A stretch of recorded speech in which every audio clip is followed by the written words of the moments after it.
तो मेरे दोस्त, मैं आपको अभी भभुअर गांव के इस स्कूल के बारे में बताने वाला हूं जिसमें सिर्फ 3 ही रूम है। तो कैसे सिर्फ 3 रूम में ही बच्चे इतने सारे इस गांव के पढ़ते होंगे, आइए इसके बारे में हम लोग जानते हैं। इस स्कूल के बारे में एक बात और बताना चाहूंगा कि ये जो स्कूल है वो 8वीं कक्षा तक अवेलेबल है। इसके बाद की जो पढ़ाई है आपको दूसरे गांव में जाके पढ़ना होगा। ज्यादातर मैं देखा हूं कि बच्चे माता जैसे गांव में आकर, मेरे अपने गांव में आकर वो पढ़ाई करते हैं, या आसपास के जितने भी गांव है जहां पे अच्छी शिक्षा मिल रही है, जहां पे बच्चों की संख्या है वो बहुत ज्यादा है, वहां पे यहाँ के गांव के बच्चे जो हैं वो जाते हैं और अपनी आगे की पढ़ाई, अपनी आगे की जितनी भी एजुकेशन, हायर एजुकेशन है, वो गांव से बाहर ही करते हैं। तो आइए हम देखते हैं इस पूरे, पहले स्कूल के स्ट्रक्चर को दिखा दो आप एक। देख लो, ऐसा लग रहा है इस स्कूल को देखने के बाद कि पिछले लगभग 20 से 30 सालों में कोई यहाँ पेंटिंग वेंटिंग नहीं है, हुई भी होगी तो देख लो किस तरीके से झड़ रखी है। ये गांधी जी का फोटो आप देख सकते हैं, ये दिख ही नहीं रहा है कि ये गांधी जी हैं या नेल्सन मंडेला है। अब इनके बारे में मैं कैसे बताऊं कि ये गांधी है या नेल्सन मंडेला है? क्या लिखा हुआ है? बच्चों के लिए कुछ नैतिक बातें लिखी गई है, कुछ मोरल्स लिखे गए हैं, और मैं पढ़ नहीं पा रहा हूँ कि क्या पूरा लिखा हुआ है। कम से कम एटलीस्ट यहाँ के टीचर्स को या फिर जो भी स्कूल मैनेज कर रहा है, यहाँ के अध्यक्ष को इस बात पे गौर करना चाहिए कि स्कूल की जो ये हालात है वो किस तरीके से ठीक होगी। ये पता नहीं है डेट किस लिए लिखा हुआ है, क्या बिहार के बाद सरकार लिखा हुआ है कि सेवा लिखा हुआ है, समझ में नहीं आ रही। इस गांव के लोग इस अगर स्कूल के बारे में आवाज उठाएंगे तो जाहिर सी बात है कि यहाँ के अध्यापकों पे ये जो स्कूल जिस अध्यक्ष के अंतर्गत आता है उस पर प्रभाव पड़ेगा, और जब प्रभाव पड़ेगा तो इसका जो ओवरऑल ढांचा है वो सुधरते हुए आपको दिखेगा। तो इस गांव के लोगों से भी मैं अपील करना चाहूंगा कि आप लोग आए, जब भी बैठक करें तो बैठक में इस स्कूल को शामिल करें। मैं देखा गांव के अलग अलग लोगों से बात करके, उनकी जो अभी मेंटालिटी है वो बहुत प्यारी है, बहुत ट्रेडिशनल है। ट्रेडिशनल इस मामले में है कि लोग यहाँ के चाहते हैं कि हमारा सड़क सही हो, हमारी नाली गली सही हो। लेकिन ये बात तो सही है कि ये चीजें सही होनी चाहिए, लेकिन मेरे अनुसार ये जो चीजें हैं वो सेकेंडरी हैं जब बात एजुकेशन की आती है, क्योंकि एजुकेशन हमेशा से मेरी प्रायोरिटी रही है कि वो फर्स्ट प्रायोरिटी होनी चाहिए हर एक लीडर की। तो ये भी स्कूल किसी ना किसी लीडरशिप के अंतर्गत आती है, तो मैं उनसे चाहूंगा कि आप इस स्कूल की मरम्मत कराओ। तो आइए स्कूल को अच्छे से ढंग से देखने की कोशिश करते हैं। तो आप देख लो, लिखा हुआ है मध्य विद्यालय भभुअर, अंचल प्लस जिला बक्सर बिहार। तो आप बिल्कुल थोड़ा स्कूल को दिखाया जाए थोड़ा, आप बिल्कुल। तो आप देख सकते हैं इधर एकदम खालीपन है, कोई लाइट नहीं, एकदम कोई रोशनी नहीं, आवाज तो ऐसे गूंज रही है जैसे मानो कि माइक की जरूरत नहीं। अब देखो, यही सिर्फ 3 कमरे हैं, ये 3 कमरे, एक में स्कूल, एक ये कार्यालय है, ये ऑफिस है, और बाकी ये भीमराव अंबेडकर कक्ष है, ज्योतिबा फूले कक्ष है, महात्मा गांधी कक्ष है। महात्मा गांधी कक्ष को आप दिखाओ, इसमें गांधी आपको दिख रहा है कहीं? आपको गांधी नहीं दिखेगा। बताओ, इस स्कूल की ये हालत है कि यहाँ पे गांधी शब्द आपको दिख ही नहीं रहा। अब गांधी की जगह यहाँ पे मैं क्या क्या शब्द डालू? महात्मा लिखा हुआ है, कक्ष लिखा हुआ है, गांधी को मैं कैसे पढ़ू? बताओ, वहां डॉक्टर भीमराव अंबेडकर कक्ष लिखा हुआ है, कप है, उस पर भी कोई दाग धब्बा लगा हुआ है, इसकी कोई मरम्मत नहीं। स्कूल पे देखो, देखो वहां पे आप एक बार दिखाना, देखो किस तरीके से ये पूरा लग रहा है कि कबूतर आकर खत्म कर चुके हैं। इस गांव के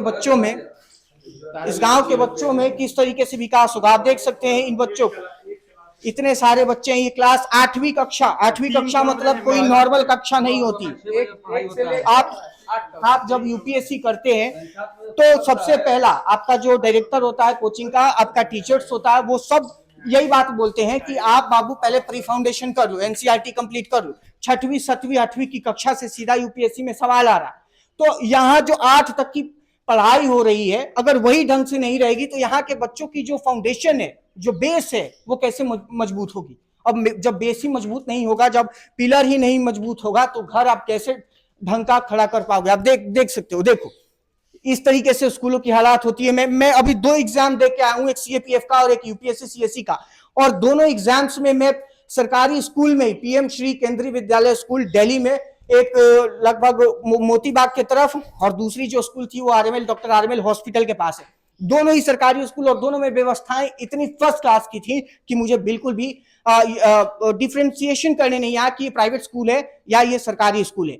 और जब बिहार के स्कूल के बारे में बात आती है, जब बात भभुअर गांव के इस स्कूल के बारे में आती है, तो सिचुएशन इस तरीके का मिलता है। और बाकी भी देखो, बच्चों के प्लेग्राउंड के लिए, बच्चों के खेलने वेलने के लिए ये जो इलाका है वो किस तरीके का है आप देख लो, ऐसे ये लटका हुआ है, ठीक है। अब बताओ इस पे बच्चे क्या खेलेंगे, किस तरीके से खेलेंगे? कोई फिजिकल एक्टिविटी नहीं होगी। अगर कोई फिजिकल एक्टिविटी नहीं होगी तो बच्चों की जो शारीरिक मानसिक विकास है वो किस तरीके से होगी?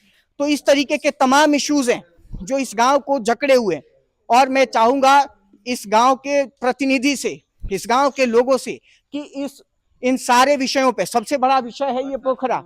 बरसात का मौसम है, इसमें पानी भी आता है ऊपर से। बताओ, छत चूता है, सीलन है दीवारों में। इसमें लड़के लोग को पढ़ना बहुत मुश्किल हो जाता है बरसात के मौसम हाँ। में गार्जियन चाहते हाँ, नहीं है कि हाँ, हमारे बच्चे बरसात के मौसम में ये स्कूल में जाएं। हाँ, कब ढह सकता है, कब गिर सकता है, इसका कोई गारंटी नहीं है। और शायद यही वजह है कि जो थोड़े इकोनॉमिकली वेल ऑफ हैं वो अपने बच्चों को प्राइवेट स्कूल में भी भेज रहे हैं और वहाँ पैसों पे पैसों फूक फूक के वो देते हैं। मतलब देखिए, सबसे ज्यादा मतलब गार्जियन बिकता है, मतलब गार्जियन को ज्यादा प्रॉब्लम आता है तो एजुकेशन में। ठीक, एजुकेशन की वजह से मतलब पैसा ना होने की वजह से कुछ लड़के पीछे हो जाते हैं। ठीक, कुछ अच्छे एजुकेशन ना मिलने की वजह से पीछे हो जाते हैं लड़के। यदि इस स्कूल में रेगुलर लड़के आते हैं तो उनको मतलब पढ़ना मुश्किल हो जाता है। अभी आप देख रहे हैं कि ये कक्षा 1 से लेके 8 तक स्कूल है।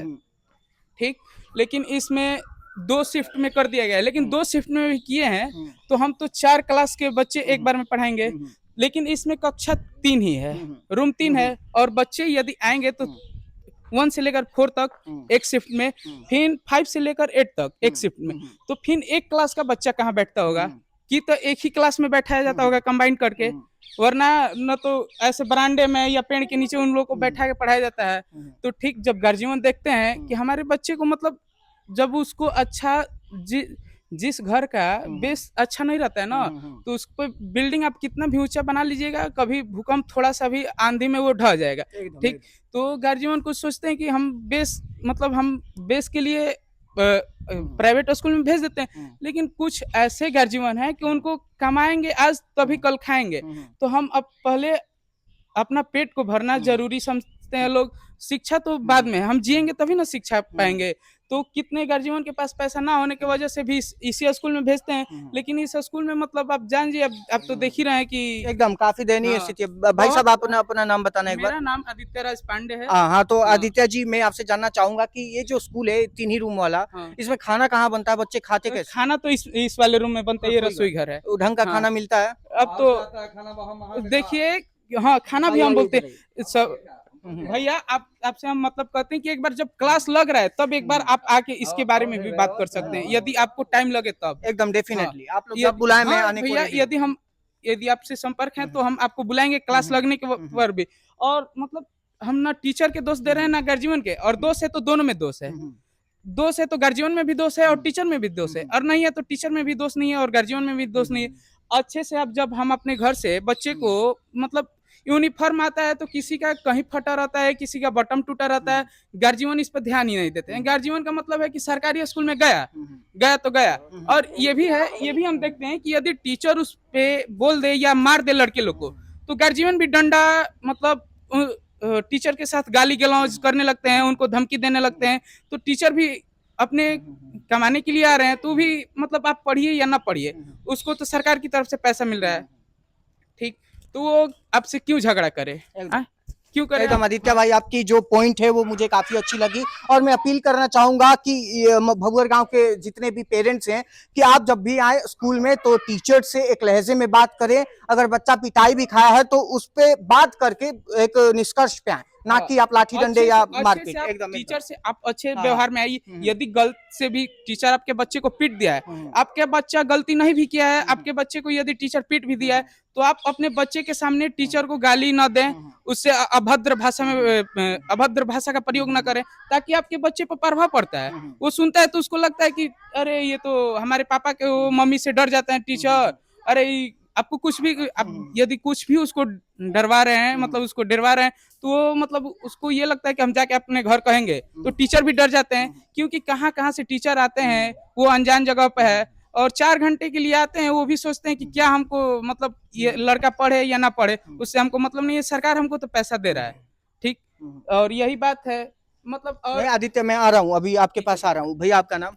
प्रेम सागर जी, आप मुझे ये बताओ कि इस स्कूल में क्या खाना ढंग का बन रहा है? खाना बन नहीं रहा है, बाहर से आ रहा है, वही खाना माने सही नहीं आ रहा है। आधा लड़का खाता है, आधा नहीं खाता है। जो टीचर्स खाना बनवा रहे हैं इस स्कूल में, क्या आप उन टीचर्स को खाते हुए कभी देखे? टीचर बोले, जैसे कि बोले कि देखिए आप लोग गांव में इकट्ठा होगा, इस पर एप्लीकेशन डालिएगा, डीएम साहब के हैं, तो वहाँ से ही बंद हो सकता है, नहीं तो यहाँ से कोई हम लोग का कोई इसमें हेतु नहीं है। हाँ, एकदम प्रेम सागर जी, मैं आपसे चाहूंगा कि आप अपने गांव वालों को इकट्ठा करके डीएम ऑफिस जाओ, एमएलए एमपी के घर पे जाओ और वहां उनसे इस प्रॉब्लम का सोल्यूशन पाओ। लेकिन उसके बियॉन्ड भी एक बात आपसे कहना चाहूंगा कि क्या मतलब ऐसे ही देख के आप भी छोड़ दिए, जैसे आदित्य भाई ने कहा कि जो पेरेंट्स है वो आके अभद्र भाषा में टीचर से अपना, हाँ, तो जो टीचर्स दबाव में, डर में आ जा रहे हैं और छोड़ दे रहे हैं बच्चों को कि चलो पढ़ेगा या नहीं पढ़ेगा उसकी अपनी मर्जी, तो क्या पेरेंट्स भी छोड़ दे रहे हैं? आप भी अपने बच्चों को इसी तरीके से छोड़ दो? नहीं, ऐसा थोड़ी बात है कि मान लो हम आके उनसे गाली गलौज करेंगे, ऐसा नहीं।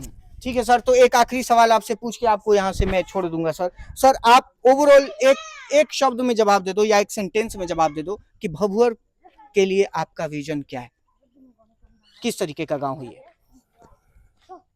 ये भभुअर ग्राम जो है ये सामाजिकता गांव है, सामाजिक का गांव है और पूरे समाज भभुअर पूरे समाज के साथ जो है जूझ के चलता है और आगे भी चलता रहेगा। हाँ, आगे भी चलता रहे और ये गांव चाहता है कि इस गांव में भी विकास हो, हमारे गांव में अच्छे से स्कूल हो, अच्छे से कॉलेज हो, अच्छे से एक छोटा सा हॉस्पिटल भी हो जाए, एक बढ़िया तालाब भी हो जाए।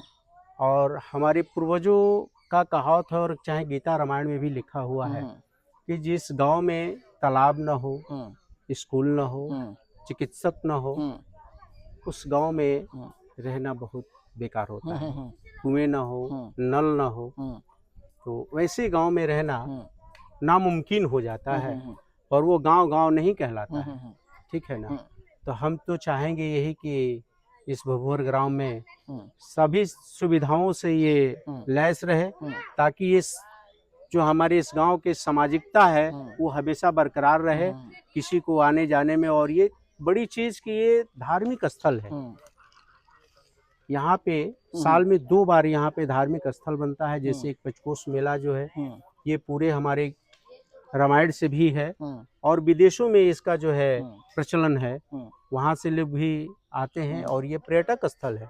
तो हम चाहेंगे कि जिस तरीके से पर्यटक स्थल होना चाहिए वैसा यहाँ भी पर्यटक स्थल बन जाए, तो इससे बढ़िया क्या होना चाहिए। बहुत बहुत धन्यवाद सर और बाकी सारे गांव वालों का अमित मिश्रा के साथ कोऑपरेट करने के लिए। मैं हमेशा आप सभी का आभारी रहूंगा और उम्मीद है कि मैं जो इश्यूज आप लोगों के गांव में हाईलाइट किया हूं, आपके गांव वाले तो देखेंगे ही, मेरे गांव वाले देखेंगे और बाकी जितने अगल बगल के गांव वाले हैं वो भी देखेंगे और इसी तरीके से वो भी अपने सरकार से, अपने मुखिया से, अपने विधायक से, अपने एमपी से सवाल करेंगे, जवाब मांगेंगे। साथ में जो डीएम एसपी भी इन्वॉल्व होते हैं कई इश्यूज में, कई प्रोजेक्ट्स में, उनसे भी प्रोजेक्ट का हालात पूछेंगे। हम ट्रांसपेरेंट बनाएंगे सिस्टम को और कोशिश करेंगे कि जितनी भी हमारी डिमांड्स हो हमारी सरकार पूरी करे। तो बहुत बहुत धन्यवाद जुड़े रहने के लिए।